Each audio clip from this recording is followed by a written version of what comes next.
Lesson 11. Phrasal verbs for travel. Pamela is moving to New York, and her whole family went to the airport to see her off. To see someone off means to go to the point of departure to say goodbye to that person. Heather is excited to show Pamela around New York. To show someone around means to take the person to various places, giving them a little tour of the area. Heather says, "I'm taking the day off tomorrow." If you take time off, it means that you decide not to go to work during that period. You are using personal vacation time. Heather's taking a day off so that she and Pamela can hang out. The phrasal verb hang out means to spend time in a relaxed, informal way. You can have two or more people hanging out with each other, spending time together. Or you can hang out alone, for example, in a cafe or at the library. Heather gives Pamela a map and tells her to stay away from the South Bronx because it's not a safe neighborhood. To stay away from something means to keep a large distance from that area or object. Pamela asks, "How can I get to Central Park?" The phrasal verb get to means arrive at. This phrase, "How can I get to?" is frequently used when asking for directions. Heather tells her to get on the 7 train, switch to the 1 train, and then get off at 59th Street. We use the phrasal verbs get on and get off to describe entering and leaving trains and buses.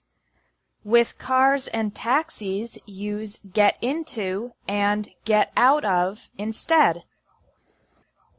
Pamela says she wants to check out Times Square. In this case, check out means to see or visit.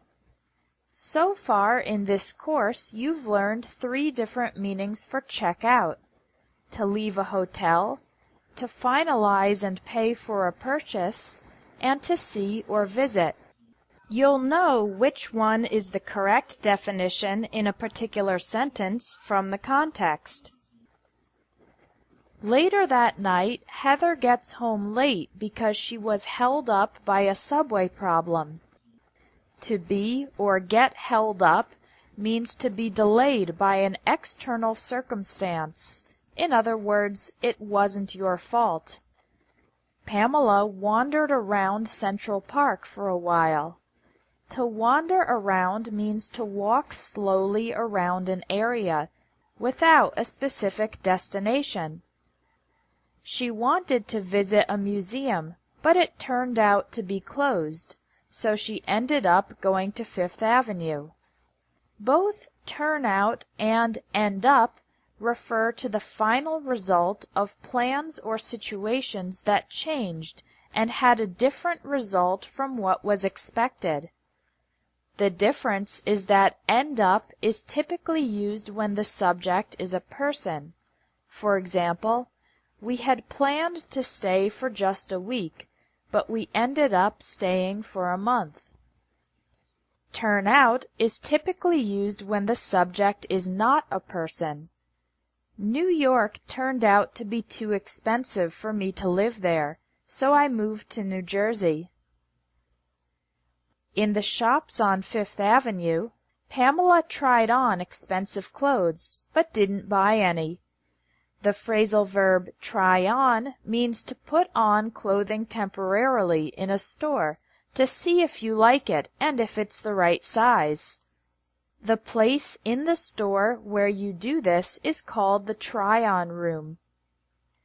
Heather and Pamela decide to go out for dinner at an upscale restaurant.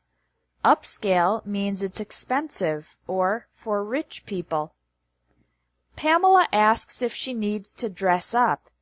That means wear formal or fancy clothes, clothing that is nicer than what you normally wear in day-to-day life. but Heather tells her she looks just fine.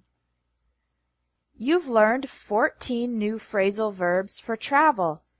Take the quiz and try the writing exercises, and log in tomorrow for Lesson 12.